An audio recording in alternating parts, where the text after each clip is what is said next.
She was exiled to the Deathworld until the human explorer arrived. The silver sands of Kelos bit into Luminara's knees as she watched the streak of fire descend from the violet sky.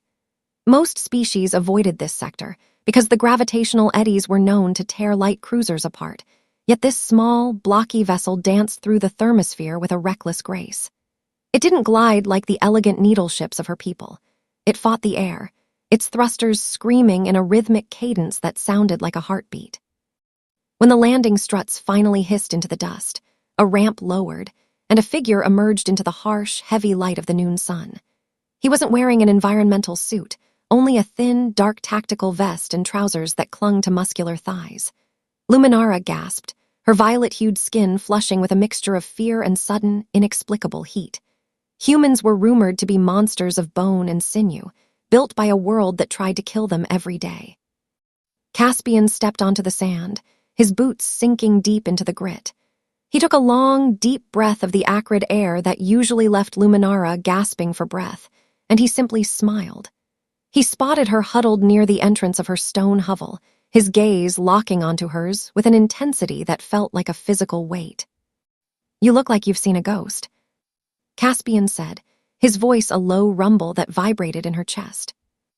"You should be dead," Luminara replied, her voice trembling as she struggled to stand against the 1.5 G pull of the moon.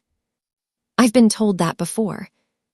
Caspian laughed, walking toward her with a stride so effortless it mocked the gravity that had kept her prisoner for 3 years. He reached her in seconds, his hand extending toward her. His skin was a warm, weathered bronze, covered in fine hairs that shimmered in the sun. When she took his hand, the heat of his palm sent a jolt through her entire body. It wasn't the sterile, cool touch of her own kind. This was a furnace. He pulled her up, his grip firm and steady, and for the first time since her exile, she didn't feel the crushing weight of the world. She felt only him. "I'm Caspian," he said, his thumb grazing the back of her hand in a slow, deliberate circle. "I am Luminara," she whispered, unable to look away from the rugged planes of his face. "Well, Luminara, you're the most beautiful thing I've seen in this quadrant," Caspian said, his eyes darkening with a sudden, sharp hunger. He didn't wait for an invitation. He led her toward his ship, the Endeavor, explaining that he was a scout for the Terran expansion. To the Hegemony, this moon was a graveyard, but to a human, it was just a challenging environment. Inside the ship, the air was thick with the smell of scorched metal and something uniquely human, a musk that was salty and intoxicating. Luminara felt her senses overloading. The cabin was cramped, filled with physical buttons and manual overrides, a testament to the human obsession with tactile control. "Why did they leave you here?" Caspian asked, leaning against a bulkhead, his posture relaxed yet radiating an underlying predatory energy. "I spoke against the High Prelate," Luminara said, her fingers tracing the edge of a steel console. "Sounds like the prelate is an idiot," Caspian remarked, stepping closer until she could feel the radiation of his body heat. He reached out, his fingers catching a stray lock of her dark hair. He didn't pull away when she shivered. Instead, he leaned in, his breath hot against her ear. "In my world, we don't throw away treasures," he murmured, his voice dropping an octave. The tension in the room snapped. Luminara turned into him, her hands finding the hard ridges of his chest. Through the fabric of his shirt, she felt his heart thrumming, faster and stronger than any Xandari. It was a drumbeat of war and love. Caspian groaned, his hands sliding down to her waist, lifting her effortlessly as if she weighed nothing at all. He pressed her against the cool metal of the bulkhead, his mouth seeking hers with a ferocity that was both terrifying and addictive. Their first kiss was a collision of worlds. He tasted of salt and adrenaline. Unlike the delicate, choreographed unions of her people, this was a claim. His tongue flicked against hers, demanding a response she gave willingly. Her legs wrapped around his waist, her silk robes riding up as his rough palms found the sensitive skin of her thighs. "You're so soft." Caspian growled against her throat, his teeth grazing the pulse point there. "And you are solid." Luminara gasped, her head falling back as he mapped her body with his hands. He carried her to the small sleeping berth, the mattress narrow and functional. He stripped off his vest, revealing a torso sculpted by high-gravity training and manual labor. Scars lined his ribs, souvenirs of a life lived on the edge. Luminara reached out, her fingers tracing a long mark over his heart. "What did this?" she asked, her voice thick with emotion. "A mining collapse on Mars," Caspian said, catching her hand and kissing the palm. "Humans are made of iron," she whispered, marveling at the density of his muscle. "We have to be," he replied, his eyes locking onto hers. As he moved over her, the weight of him was a revelation. He didn't just touch her, he overwhelmed her. Every movement was calculated power, yet tempered by a tenderness that made her ache. He moved with a rhythm that matched the ship's steady hum, his hands anchoring her as he explored the depths of her desire. The gravity of the moon outside was forgotten. Here, in the sanctuary of the Endeavor, there was only the pull of his body against hers. The intimacy was interrupted by a sharp, rhythmic pinging from the console. Caspian stiffened, his protective instincts instantly overriding his passion. He rolled off her, his movements a blur of practiced efficiency as he checked the sensors. "We've got company," Caspian said, his jaw tightening as he pulled on his trousers. "The Hegemony," Luminara whispered, pulling her robes shut, her heart sinking. "2 scouts and a K-class frigate," he noted, his fingers flying across the controls. "They won't let you leave with me," she said, the fear returning. "They don't have a choice," Caspian replied, a grim smile touching his lips. He sat in the pilot's chair, and the ship roared to life. This was the moment where the human spirit truly shone. Most pilots would have attempted a stealth exit, but Caspian drove the thrusters to 100%, aiming the nose of the ship directly at the lead scout. "What are you doing?" Luminara cried, bracing herself against the co-pilot's seat. "Playing chicken." Caspian grunted, the G-force pinning them both back. The Xandari pilots, trained in logic and safety protocols, broke formation in a panic. They couldn't comprehend a pilot who used his ship as a kinetic weapon. Caspian laughed, a wild, infectious sound as he spiraled the Endeavor through the frigate's weapon fire. He used the moon's gravity as a slingshot, a maneuver so dangerous that it was banned in every flight school in the galaxy. "They're locking on," Luminara warned, watching the red icons on the display. "Let them lock," Caspian said, his hands steady on the yoke. He dove the ship into the eye of Kelos, a massive dust storm with winds that could shred titanium. Inside the storm, the sensors went dark. He flew by feel, his hands sensing the vibration of the hull, his mind calculating the turbulence. Luminara watched him, mesmerized. He wasn't just a man, he was an extension of the machine, a force of nature that refused to be contained.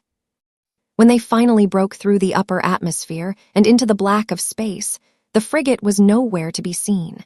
They had been left behind, unable to follow his suicidal path through the storm.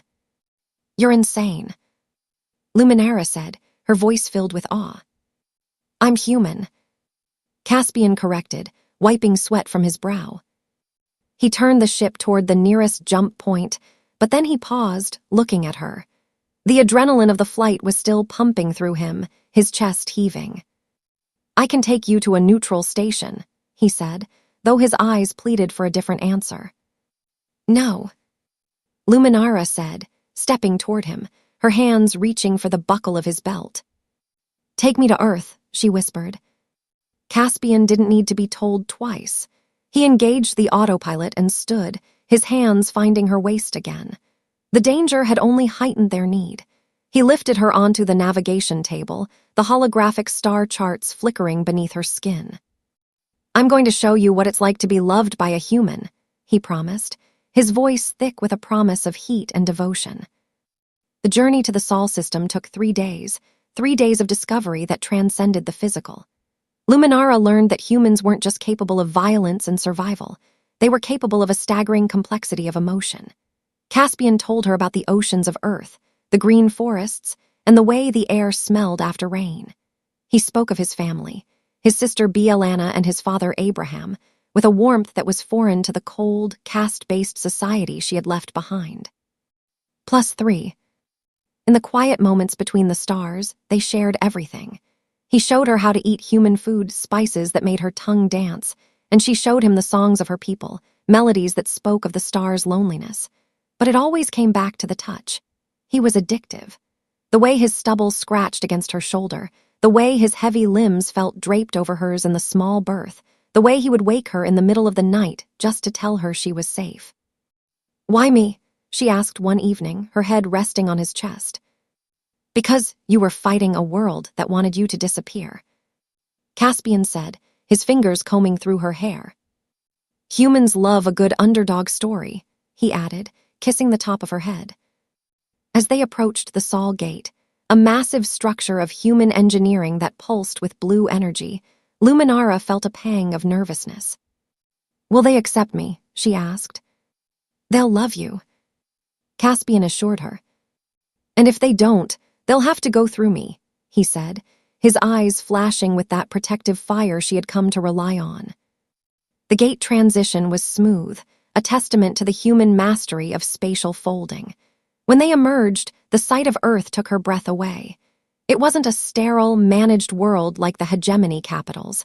It was a riot of blues, greens, and swirling whites. It looked alive. "Home," Caspian whispered, his hand finding hers.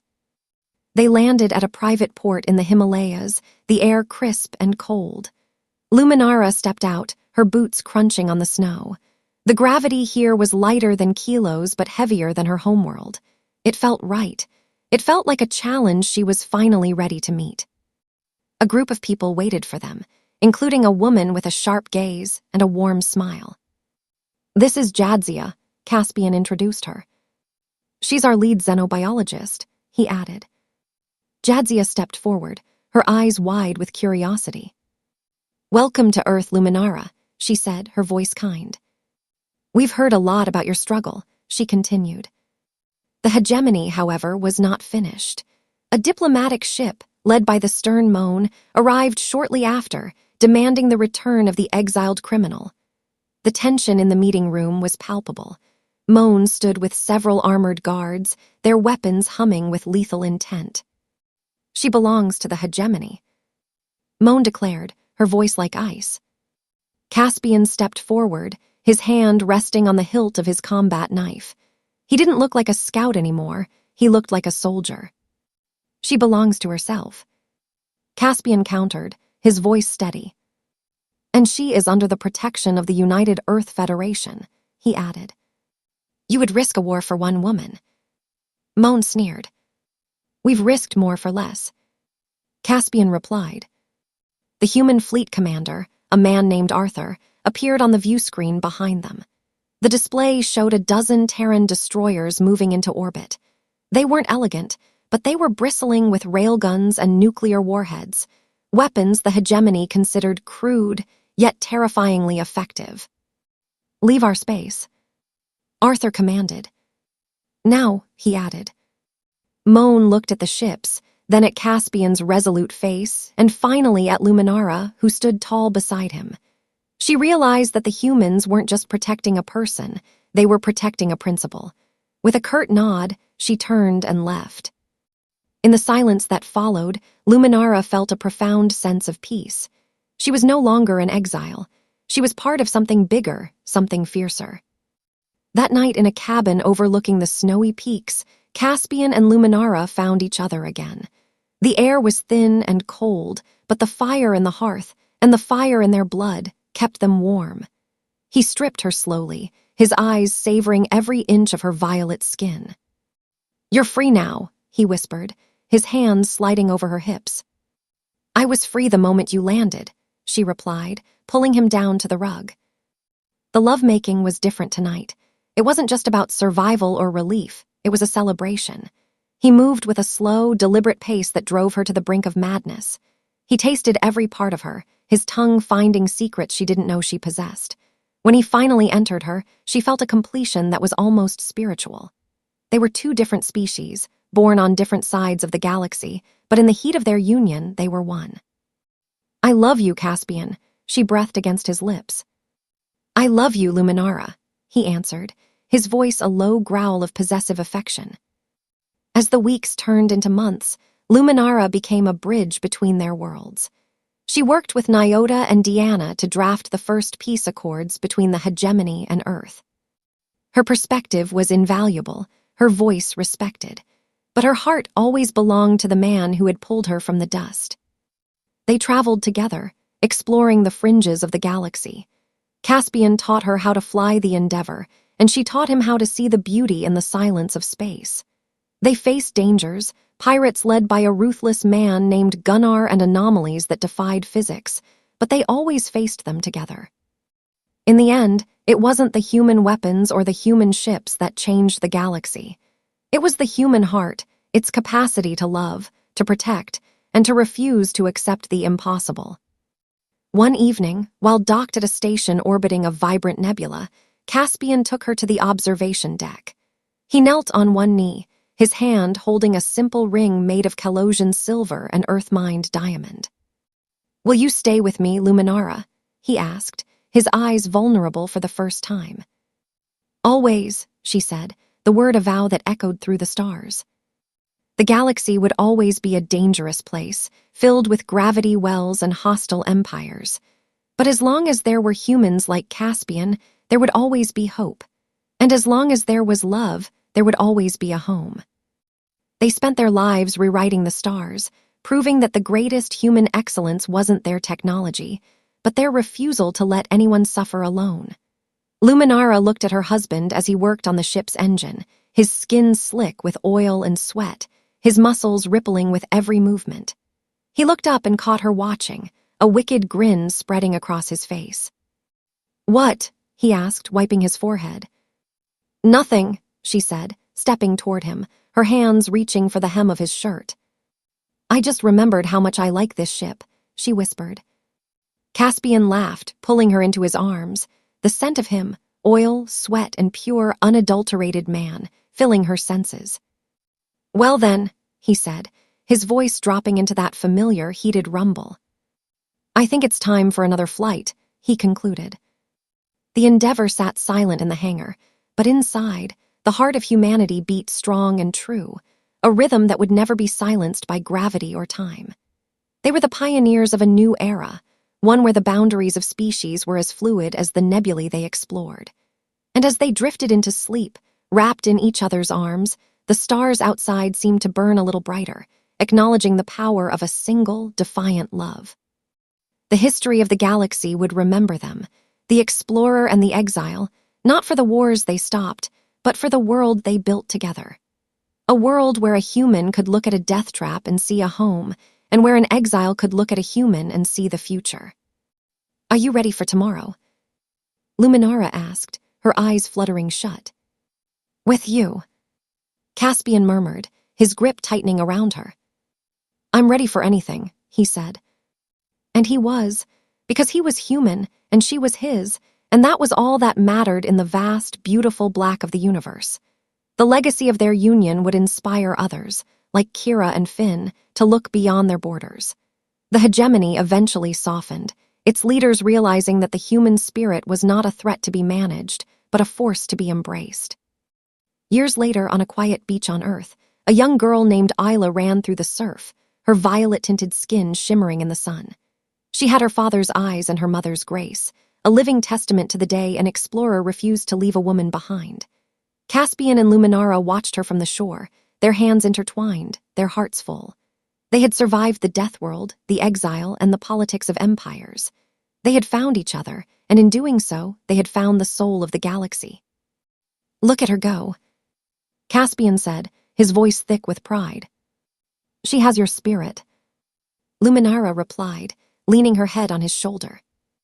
"Then she'll be just fine," he said, kissing her forehead. The waves crashed against the shore, a steady, eternal pulse that mirrored the life they had built. It was a simple life, but it was theirs. And in the end, that was the greatest human excellence of all. Would you like me to write a sequel focusing on their daughter Isla's first mission into hegemony space?